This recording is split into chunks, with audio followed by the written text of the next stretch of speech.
CJP बोली, आंदोलन से जुड़े स्टूडेंट्स को परेशान कर रही Rajasthan police NEET paper leak के खिलाफ लंबे समय तक चले छात्र आंदोलन के बाद हुए समझौते के पालन को लेकर सीजेपी ने राजस्थान पुलिस पर गंभीर आरोप लगाए हैं। पार्टी प्रवक्ता आशुतोष रांका ने वीडियो जारी कर कहा कि आंदोलन से जुड़े छात्रों और कोर टीम के सदस्यों के घर पुलिस पहुंच रही है तथा उन्हें लगातार फोन कर परेशान किया जा रहा है। उन्होंने केंद्र और राज्य सरकार से 25 जुलाई को हुए लिखित समझौते का सम्मान करने और छात्रों व युवाओं को निशाना बनाना तुरंत बंद करने की मांग की है।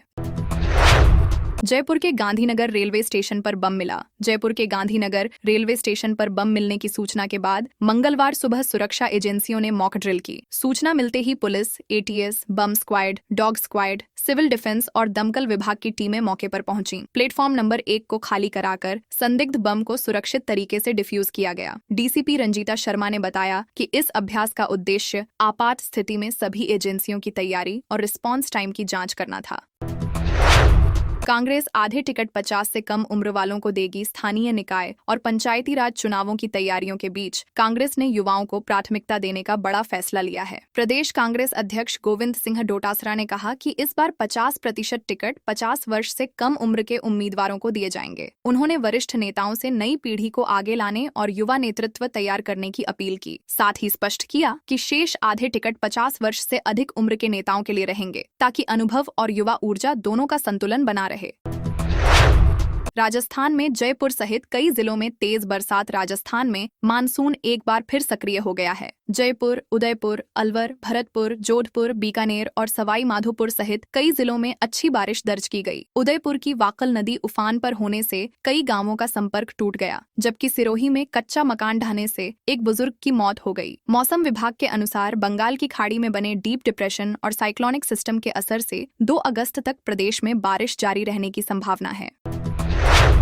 ग्रीनफील्ड एक्सप्रेसवे के विरोध में किसानों का प्रदर्शन। गोविंदगढ़ से कोटपूतली किशनगढ़ तक प्रस्तावित ग्रीनफील्ड एक्सप्रेसवे को रद्द करने की मांग को लेकर किसानों ने प्रदर्शन किया। राष्ट्रीय किसान महापंचायत के बैनर तले सैकड़ों किसान ट्रैक्टर ट्रॉलियों के साथ चौमू उपखंड कार्यालय की ओर रवाना हुए, लेकिन पुलिस ने उन्हें रास्ते में रोक दिया। किसान नेताओं ने बताया कि प्रशासन के साथ बातचीत सकारात्मक रही है और जल्द अगली बैठक आयोजित कर किसानों की मांगों पर औपचारिक चर्चा की जाएगी। राजस्थान में रिट 2021 पेपर लीक का मुद्दा गरमाया। रिट 2021 पेपर लीक मामले को लेकर प्रदेश की राजनीति फिर गरमा गई है। कृषि एवं ग्रामीण विकास मंत्री डॉक्टर किरोड़ी लाल मीणा ने केंद्रीय गृह मंत्री अमित शाह को 11 पन्नों का पत्र भेजकर मामले की उच्च स्तरीय जांच की मांग की है। उन्होंने आरोप लगाया कि तत्कालीन कांग्रेस सरकार के समय कई प्रभावशाली लोगों की भूमिका की निष्पक्ष जांच नहीं हुई। साथ ही दावा किया कि पूर्ववर्ती सरकार के कार्यकाल में अधिकांश प्रतियोगी परीक्षाओं के पेपर लीक हुए थे। अगस्त में 49 जोड़ी ट्रेनों में बढ़ेंगे 135 अतिरिक्त कोच। यात्रियों की बढ़ती भीड़ और लंबी वेटिंग लिस्ट को देखते हुए उत्तर पश्चिम रेलवे ने अगस्त महीने में 49 जोड़ी ट्रेनों में कुल 135 अतिरिक्त कोच लगाने का निर्णय लिया है। ये कोच दिल्ली, महाराष्ट्र, पंजाब, गुजरात, उत्तर प्रदेश और मध्य प्रदेश जाने वाली कई ट्रेनों में अलग अलग तारीखों पर जोड़े जाएंगे। रेलवे का कहना है कि इससे यात्रियों को कंफर्म टिकट मिलने की संभावना बढ़ेगी और त्योहारों व छुट्टियों के दौरान यात्रा अधिक सुविधाजनक होगी। जयपुर में होगी 3 दिवसीय Commonwealth peace mediation conference. Jaipur में 31 जुलाई से 2 अगस्त तक Commonwealth peace mediation and rules on of law conference आयोजित होगी। सम्मेलन का उद्घाटन भारत के मुख्य न्यायाधीश न्यायमूर्ति सूर्यकांत करेंगे। इसमें 52 कॉमनवेल्थ देशों के प्रतिनिधि, न्यायाधीश और विधि विशेषज्ञ भाग लेंगे। राज्य विधिक सेवा प्राधिकरण द्वारा आयोजित इस कार्यक्रम का उद्देश्य मध्यस्थता के माध्यम से विवादों का त्वरित और प्रभावी समाधान बढ़ावा देना है, जिससे अदालतों पर लंबित मामलों का बोझ भी कम हो सके। चलती ट्रेन और प्लेटफॉर्म के बीच गिरी महिला। दौसा रेलवे स्टेशन पर बरेली न्यू भुज एक्सप्रेस में चढ़ते समय एक महिला का संतुलन बिगड़ गया और वह चलती ट्रेन और प्लेटफॉर्म के बीच गिर गई। घटना के बाद स्टेशन पर अफरा तफरी मच गई। यात्रियों ने तुरंत चेन पुलिंग कर ट्रेन रुकवाई, जबकि आरपीएफ के जवानों ने करीब 5 मिनट की मशक्कत के बाद महिला को सुरक्षित बाहर निकाल लिया। हादसा सोमवार शाम करीब 4:40 पर हुआ। समय रहते रेस्क्यू होने से महिला की जान बच गई और ट्रेन करीब 25 मिनट तक स्टेशन पर रुकी रही। सीकर में आंगनबाड़ी कर्मी बोली, दूसरे विभाग का काम नहीं करेंगी। सीकर में विभिन्न संगठनों ने अपनी मांगों को लेकर प्रदर्शन किया। आंगनबाड़ी कर्मचारियों ने दूसरे विभागों का काम कराने का विरोध करते हुए धरना दिया और केवल अपने विभाग का कार्य करने की बात कही। वहीं प्राइवेट स्कूल संचालकों ने सरकार के सकारात्मक रुख के बाद 28 जुलाई की प्रस्तावित हड़ताल फिलहाल स्थगित कर दी। साथ ही ऑटो और टैक्सी चालकों ने नए स्टैंड, अवैध वसूली पर रोक और सड़कों की मरम्मत जैसी मांगों को लेकर जिला प्रशासन को ज्ञापन सौंपा। जयपुर में शिव मंदिरों के बेलपत्र फूल कचरे में नहीं जाएंगे। जयपुर नगर निगम ने सावन के दौरान भगवान शिव को अर्पित होने वाले बेलपत्र, फूल और अन्य पूजा सामग्री के सदुपयोग के लिए शिवार्पणम अभियान शुरू किया है। शुरुआत शहर के 5 प्रमुख शिव मंदिरों से होगी। मंदिरों से निकलने वाले जैविक निर्माल्य को वैज्ञानिक प्रक्रिया से करीब 30 दिनों में जैविक खाद में बदला जाएगा। इसके बाद इस खाद को शिवार्पणम प्रसाद पैकेट के रूप में श्रद्धालुओं को निःशुल्क वितरित किया जाएगा। इस पहल का उद्देश्य धार्मिक आस्था के साथ पर्यावरण संरक्षण को बढ़ावा देना है। आरटीओ इंस्पेक्टर बोले, मुझे थप्पड़ मारा, धक्के देकर गिराया। जयपुर में आरटीओ इंस्पेक्टर के साथ कथित मारपीट के मामले को लेकर राजस्थान परिवहन निरीक्षक संघ का विरोध लगातार जारी है। इंस्पेक्टर नवल मीणा ने आरोप लगाया कि ड्यूटी के दौरान उनके साथ मारपीट की गई, थप्पड़ मारा गया और धक्का देकर गिरा दिया गया। संघ ने संबंधित एसएचओ को तत्काल निलंबित करने की मांग करते हुए कार्य बहिष्कार जारी रखा है। परिवहन आयुक्त से बातचीत बेनतीजा रहने के बाद कर्मचारी शहीद स्मारक पर धरना दे रहे हैं और कार्रवाई नहीं होने पर आंदोलन तेज करने की चेतावनी दी है। सरकार और आरसीडीएफ के खिलाफ सड़कों पर उतरेंगे। डेयरी संघ राजस्थान के डेयरी संघों ने सरकार और आरसीडीएफ के खिलाफ 23 अगस्त को प्रदेशव्यापी आंदोलन का ऐलान किया है। संघों का आरोप है कि पिछले 7 महीनों से दुग्ध उत्पादकों को मुख्यमंत्री दुग्ध उत्पादक संबल योजना की राशि नहीं मिली है और करीब 300 करोड़ रुपए का भुगतान बकाया है। साथ ही डेयरी उत्पादों की बिक्री में भी बाधाएं आ रही हैं। जयपुर, अजमेर, भीलवाड़ा, नागौर और जोधपुर समेत कई जिलों के डेयरी संघ इस आंदोलन में शामिल होंगे। 15 अगस्त से 28 सितंबर तक आवेदन होंगे। राजस्थान के 183 नगरीय निकायों में 24,752 सफाई कर्मचारियों की भर्ती के लिए 15 अगस्त से 28 सितंबर तक आवेदन लिए जाएंगे। इस बार भर्ती नए नियमों के तहत होगी, जिसमें चयनित अभ्यर्थियों को पहले 5 साल संविदा पर रखा जाएगा। उसके बाद स्थायी नियुक्ति मिलेगी। 21 से 40 वर्ष के अभ्यर्थी आवेदन कर सकेंगे। चयन डॉक्यूमेंट सत्यापन के बाद लॉटरी से होगा। भर्ती में महिलाओं को 30% आरक्षण मिलेगा और आवेदन एसएसओ आईडी या विभागीय वेबसाइट के माध्यम से किए जाएंगे। जयपुर में पार्टी खर्च विवाद पर किया था दोस्त का मर्डर। जयपुर के बिंदायका इलाके में युवक की हत्या का पुलिस ने खुलासा कर दिया है। पुलिस के अनुसार पार्टी के खर्च को लेकर हुए विवाद में 2 दोस्तों ने मिलकर दिनेश उर्फ दंशी बंजारा की गला घोंटकर हत्या कर दी थी। वारदात के बाद आरोपी पुलिस से बचने के तरीके यूट्यूब पर खोजता रहा और खाटू श्याम जी में दर्शन करने भी गया। पुलिस ने 300 से अधिक सीसीटीवी फुटेज की मदद से दोनों आरोपियों को दौसा से गिरफ्तार कर लिया है। राजस्थान के युवक ने आतंकी को दिया ओटीपी। बीकानेर पुलिस ने पाकिस्तानी आतंकी शहजाद भट्टी के नेटवर्क से जुड़े मामले में एक युवक को गिरफ्तार किया है। आरोप है कि उसने भारतीय सिम को पाकिस्तान में सक्रिय कराने के लिए 1 टाइम पासवर्ड यानी ओटीपी साझा किया था। एटीएस ने पहले उसे हिरासत में लेकर पूछताछ की और बाद में स्थानीय पुलिस को सौंप दिया। जांच एजेंसियों के अनुसार संबंधित सिम अभी भी पाकिस्तान में सक्रिय है और उसके उपयोग से जुड़े सभी तकनीकी और सुरक्षा पहलुओं की गहन जांच की जा रही है।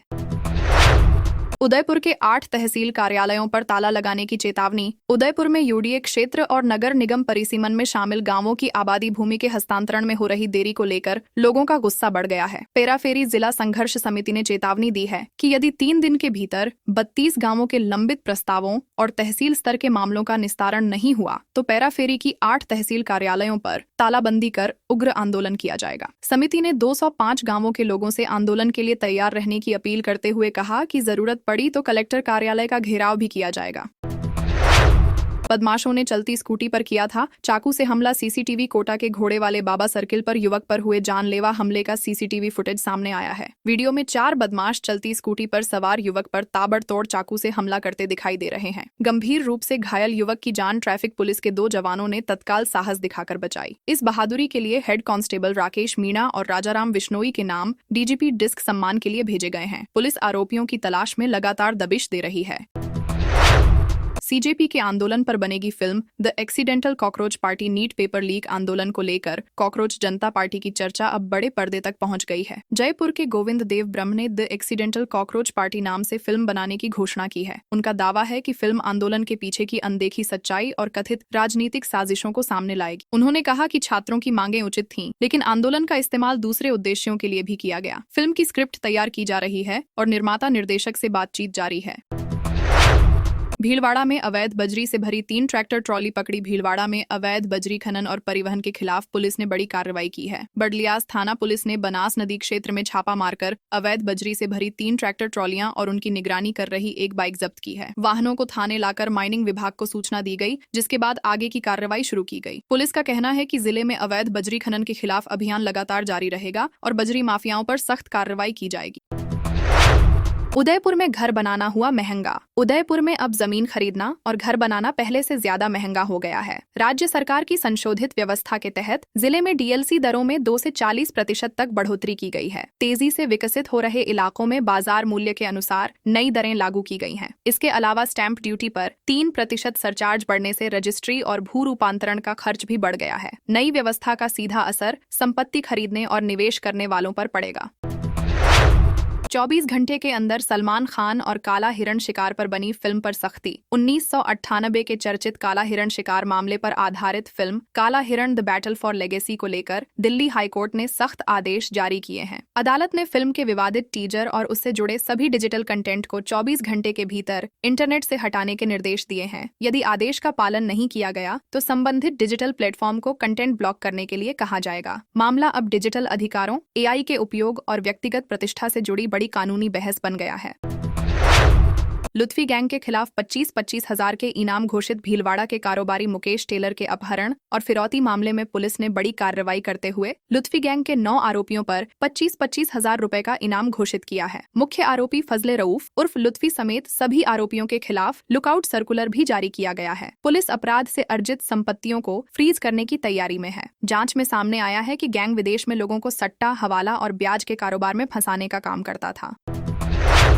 घर के बाहर से 6 साल के बच्चे का किडनैप। जालौर में घर के बाहर से 6 साल के बच्चे के कथित अपहरण से इलाके में सनसनी फैल गई। सूचना मिलते ही पुलिस ने तत्काल कार्रवाई करते हुए 10 से अधिक सीसीटीवी कैमरों की जांच की और करीब 2.5 घंटे के भीतर बच्चे को सुरक्षित बरामद कर लिया। बच्चा एक स्कूल में अपने बड़े भाई के पास मिला। हालांकि उसे वहां छोड़ने वाले व्यक्ति की पहचान अभी तक नहीं हो सकी है, क्योंकि इलाके के कुछ सीसीटीवी कैमरे खराब थे। पुलिस मामले की जाँच में जुटी हुई है। जयपुर में खाद्य सुरक्षा विभाग की बड़ी कार्रवाई। राज्य सरकार के शुद्ध आहार मिलावट पर वार अभियान के तहत खाद्य सुरक्षा एवं औषधि नियंत्रण विभाग ने जयपुर में बड़ी कार्रवाई की। आगरा रोड स्थित प्रताप नगर क्षेत्र में एक पनीर विक्रेता के प्रतिष्ठान पर जांच के दौरान करीब 500 किलो संदिग्ध पनीर मिला। अधिकारियों ने परीक्षण के दौरान पनीर में बदबूदार तेल जैसी तेज गंध पाई, जिसके बाद नमूना लेकर पूरे स्टॉक को मौके पर ही नष्ट करा दिया गया। विभाग ने बताया कि लैब रिपोर्ट आने के बाद नियमानुसार आगे की कार्रवाई की जाएगी। सरकारी हॉस्पिटल में ले सकेंगे डॉक्टर का ऑनलाइन अपॉइंटमेंट। राजस्थान सरकार जल्द ही सरकारी अस्पतालों में ऑनलाइन डॉक्टर अपॉइंटमेंट की सुविधा शुरू करने जा रही है। इंटीग्रेटेड हेल्थ मैनेजमेंट सिस्टम के तहत मरीज घर बैठे डॉक्टर का समय बुक कर सकेंगे और तय समय पर अस्पताल में इलाज करा सकेंगे। पोर्टल पर ब्लड बैंक, लैब रिपोर्ट, डॉक्टरों की जानकारी, मरीज की मेडिकल हिस्ट्री और अन्य स्वास्थ्य सेवाएं भी उपलब्ध होंगी। सरकार का उद्देश्य अस्पतालों में भीड़ कम करना और मरीजों को बेहतर व सुविधाजनक स्वास्थ्य सेवाएं उपलब्ध कराना है। पीएम आवास योजना में बड़ा खेल। करौली नगर परिषद में प्रधानमंत्री आवास योजना के तहत अनियमितताओं के आरोप सामने आए हैं। जांच में दावा किया गया है कि लाभार्थियों की सूची में परिषद कर्मचारियों के रिश्तेदार, ठेकेदार और आर्थिक रूप से सक्षम लोगों के नाम भी शामिल हैं, जबकि कई जरूरतमंद अब भी योजना के लाभ से वंचित हैं। रिकॉर्ड के अनुसार 496 लोगों को पहली किस्त जारी की गई, जबकि बड़ी संख्या में मकानों का निर्माण पूरा या अंतिम चरण में बताया गया है। मामले की जाँच और कार्रवाई की मांग तेज हो गई है।